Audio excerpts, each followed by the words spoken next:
Me llamo Rosario. Nací en una aldea perdida que ya casi no existe, enclavada entre los cerros secos de la meseta y caminos de tierra que nadie se ha preocupado por asfaltar. Hoy tengo 81 años, el cabello blanco como las palomas que aún revolotean en la plaza vieja y los huesos tan cansados que a veces siento que el simple hecho de respirar es una tarea. Vivo sola en una casa que heredé de mi madre, esa mujer callada que prefirió bajar la cabeza antes que nombrar la verdad. Las paredes están agrietadas y el techo cruje cuando llueve, pero aquí me quedé porque, después de todo, ¿a dónde más podría ir? La mayoría de mis hijos, esos hijos que nunca debieron ser míos, se fueron sin despedirse o murieron cargando el mismo veneno que los hizo nacer. He aprendido a convivir con el silencio, con los recuerdos que se esconden en los rincones, con las voces que nadie más escucha. Durante muchos años fingí que era una mujer como cualquier otra, una abuela que cocina dulces y reza el rosario, pero detrás de mi delantal y mis manos arrugadas hay una historia que nunca debió pasarle a nadie, y sin embargo, me pasó a mí. No sé si hoy tengo el valor de contarla entera, pero sí tengo la urgencia de hablar, porque ya no me importa que me señalen, porque antes de morir quiero dejar este peso fuera de mi cuerpo, aunque sea por unas horas, porque si hay alguien al otro lado de la pantalla que también vive con una verdad atragantada, tal vez escuche mis palabras y sienta que no estás sola. Siempre se dice que las mujeres guardamos secretos por miedo o por vergüenza. Yo los guardé por las dos cosas, y también porque nadie me habría creído, porque el monstruo que me hizo madre siendo una niña tenía nombre, tenía reputación, tenía cara de hombre bueno. Cuando salía a la calle, mi padre, don Rafael, era considerado un ejemplo de familia. Un hombre alto, serio, trabajador, respetado por todos los vecinos. Tenía el colmado en el centro del pueblo y los domingos se sentaba en la primera fila de la iglesia, con la Biblia en una mano y mi madre del brazo, como si fuera un esposo decente.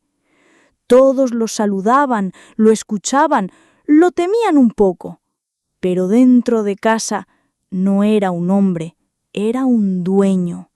Dueño de todo, de las paredes, de los tiempos, de los silencios, dueño también de los cuerpos, de mi cuerpo, de mi infancia, de mi futuro. No hubo una primera vez con él, no hubo advertencia ni pregunta, simplemente ocurrió una noche, y después otra y otra, hasta que se volvió parte de la rutina, como comer a las 2 o hacer la cama. Yo tenía apenas 10 años, todavía jugaba con muñecas que hacía con trapos viejos, todavía no entendía por qué me crecía el pecho o por qué me dolía entre las piernas cuando corría. Y él, con sus manos secas y su olor a tabaco negro y a coñac barato, me convirtió en mujer sin que yo lo pidiera, sin que yo entendiera siquiera lo que significaba. Mi madre, Clara, lo sabía, siempre lo supo. No hay forma de esconder algo así en una casa con paredes tan delgadas. Ella lavaba, cocinaba, rezaba en voz baja. Nunca volvió a mirarme a los ojos después de aquello, nunca me abrazó. A veces cuando yo sangraba, sin entender por qué, me dejaba un recipiente con infusiones de hierbas junto al catre y me decía, sin mirarme, «No digas nada, Dios lo ve todo». Esa frase se me quedó clavada durante años. Dios lo ve todo. Y yo me preguntaba, si lo veía, ¿por qué no hacía nada? ¿Por qué me dejaba sola? ¿Por qué no me mandaba una muerte rápida, un relámpago, algo que me sacara de ese infierno? Pero no, Dios veía y callaba, como todos, como la maestra que notó mi silencio, pero prefirió ponerme buenas notas, como la vecina que preguntó por mis náuseas, pero no dijo nada cuando vio mi vientre crecer a los 13 años, como el cura que bendijo al bebé sin atreverse a mirar mi rostro, porque en el fondo todos lo sabían, solo que nadie quiso decirlo en voz alta. Y así fue pasando la vida, una vida que no me pertenece, que me obligaron a vivir con el cuerpo roto y el alma escondida en un rincón. Fui madre por primera vez a los 13, luego a los 14 y luego a los 16, y así uno tras otro. Hijos de mi padre, hermanos entre ellos, criados como si fueran un regalo de Dios, como si lo que pasaba bajo ese techo no fuera una abominación. Nadie vino, ninguna autoridad, ningún médico, ninguna tía o vecina se atrevió a meterse, porque cuando una mujer pobre es violada dentro de su propia casa, es más fácil pensar que ella lo provocó. Cuando un padre comete ese crimen, es más fácil fingir que fue un error, un pecado pasajero, un no lo volverá a hacer. Pero él lo hizo siempre. Cada noche en que yo cerraba los ojos esperando que me tragara la tierra, él abría la puerta y me recordaba que en esta vida no todas las niñas tienen permiso de ser niñas. Yo no crecí, no en el sentido normal. Mi cuerpo creció, sí. Parí 6 veces. Alimenté bocas que me llamaban mamá, pero que eran también pedazos de mi castigo. Aprendí a caminar sin mirar a nadie, a hablar solo cuando se me preguntaba, a reír bajito, a amar en silencio y a odiar sin rabia. Me convertí en una sombra, en una sirvienta, en un recipiente. Mi padre envejecía y sus manos seguían siendo duras, su voz seguía mandando. Mi madre seguía sirviéndole la cena como si todo fuera normal. Y yo comencé a morir por dentro, poco a poco. No se nota cuando uno empieza a morir por dentro. Es como una humedad en la pared.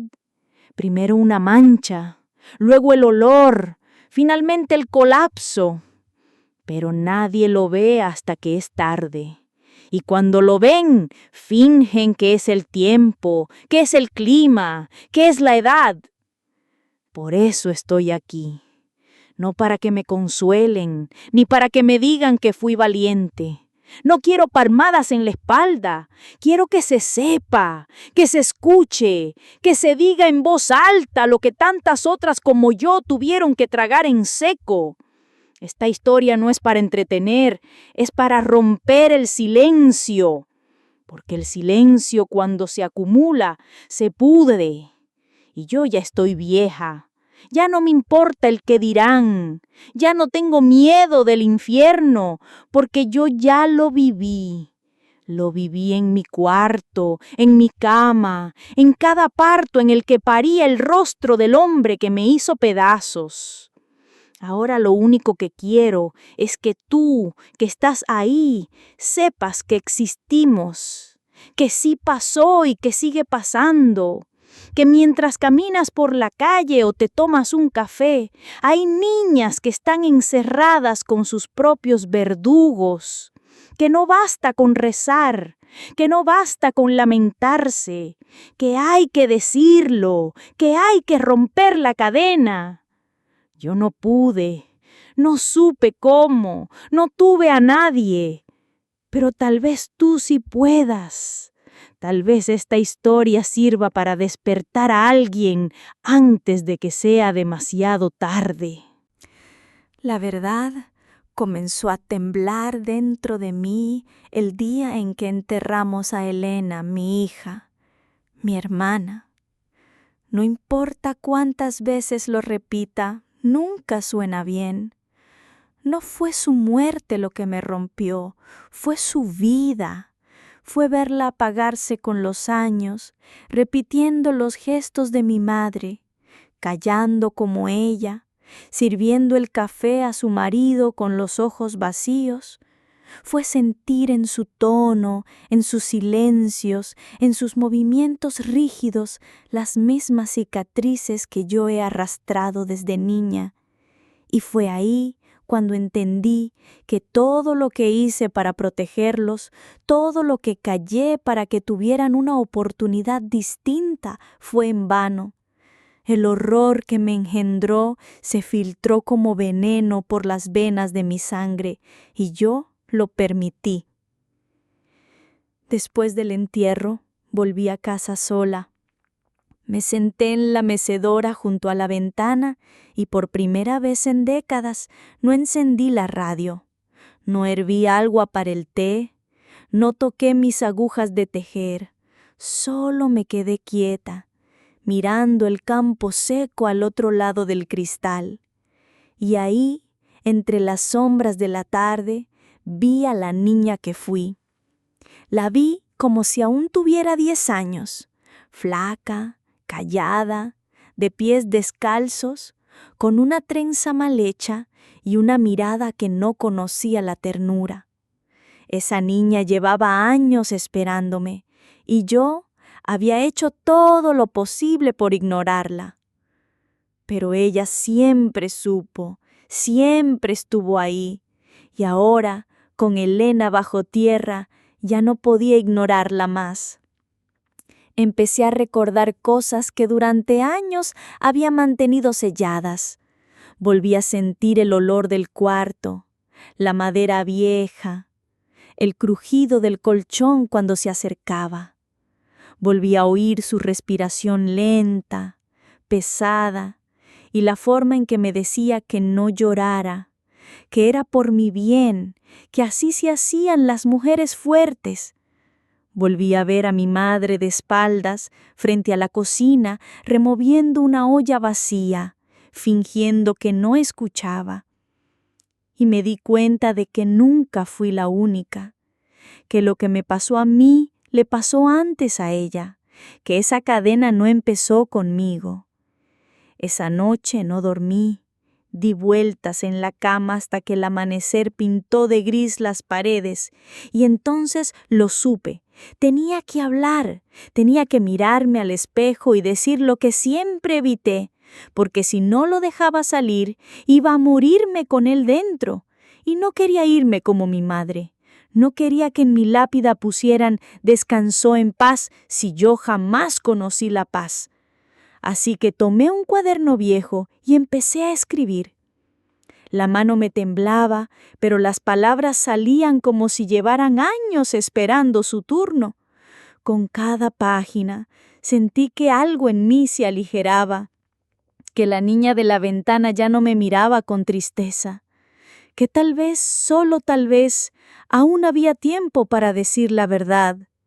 No para cambiar lo que pasó, sino para no llevármelo al silencio, porque eso es lo que mata de verdad, lo que se traga, lo que se oculta, lo que se hace costumbre. Esa fue la chispa, el momento en que decidí que ya no iba a seguir siendo la guardiana de una historia que nunca me perteneció. Lo peor no era el acto en sí, sino lo que venía después, la normalidad fingida. La forma en que él se ajustaba el cinturón y salía a la calle como si fuera un padre de familia ejemplar. Saludaba a los vecinos, ayudaba a levantar sacos de grano, le ofrecía un cigarro al carnicero y regresaba con pan y leche, como si todo estuviera en orden. Y a veces bromeaba con otros hombres en la plaza sobre lo buenas que eran las mujeres para parir hijos, y todos reían. Ninguno preguntaba por qué esa muchacha flaca, de mirada apagada, no salía nunca de casa, ni se casaba, ni hablaba como las otras. A medida que los hijos crecían, la casa se llenaba de un silencio extraño, de risas reprimidas y preguntas sin respuesta. Ellos no sabían la verdad, pero la sentían. Llevaban en la sangre una carga que no entendían. Yo los miraba y veía en sus rostros la misma sombra bajo los ojos, idéntica a la de él. Mi padre, su padre, nuestro verdugo común. Entonces, cuando ya creía que no podía caer más bajo, pasó algo que me heló la sangre. Uno de mis hijos, el segundo, empezó a mirar a su hermana con unos ojos que reconocí. Lo vi acercarse a ella, observarla, decirle cosas al oído, y la vi tocarla. Y ella bajó la cabeza.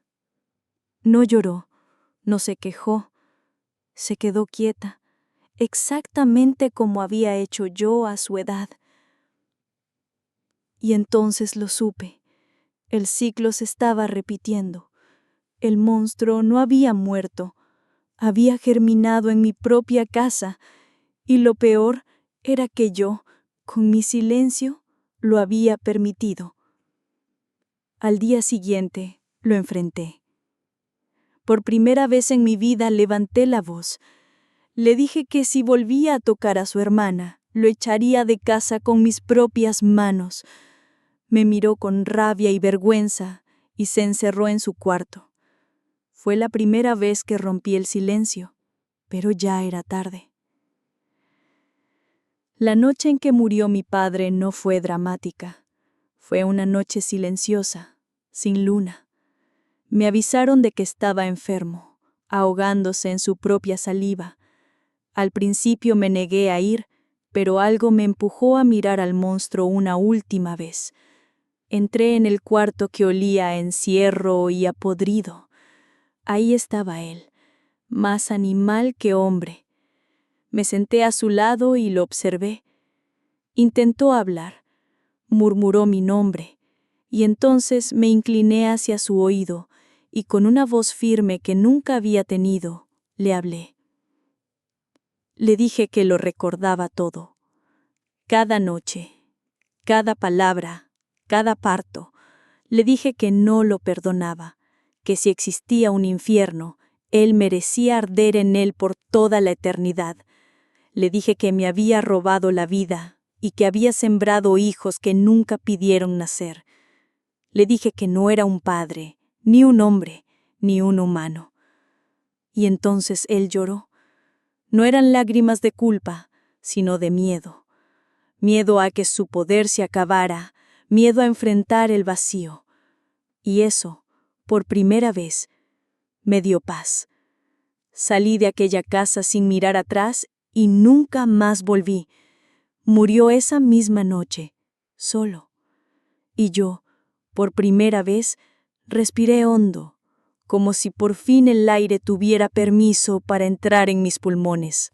Ahora que los años pesan y el sol entra por mi ventana con menos fuerza, paso los días sentada en esta silla. Ya no temo a la muerte, porque en cierto modo ya morí muchas veces. Morí la primera vez que él me tomó, morí con cada hijo parido, morí cuando vi su sombra repetirse en mi propia casa. Y sin embargo, sigo aquí, porque algo dentro de mí necesita que esta historia no muera conmigo. Hablo por mí y por todas las que, en otros pueblos olvidados, están atrapadas en el mismo ciclo de miedo, vergüenza y silencio. No sé si fui valiente o cobarde, solo sé que sobreviví, y en este mundo, para una mujer como yo, a veces eso ya es demasiado. No es normal parir a los hijos de tu padre. No es normal dormir con miedo, ni vivir esperando que alguien note tu ausencia. No es normal fingir que estás viva cuando por dentro todo está muerto. Por eso, dejo esta historia aquí, como quien deja una vela encendida en una caverna, no para iluminarlo todo, sino para que al menos alguien vea que hay una salida. Si hay una sola persona que después de escucharme siente que puede hablar, que puede romper el silencio, entonces habrá valido la pena. No quiero morir con la boca cerrada. Quiero que esta historia quede viva aunque yo ya no esté. Que alguien la cuente, que alguien la grite, porque aunque no pude cambiar mi destino, tal vez estas palabras salven a alguien más, y eso, ahora lo sé, es lo único que realmente importa.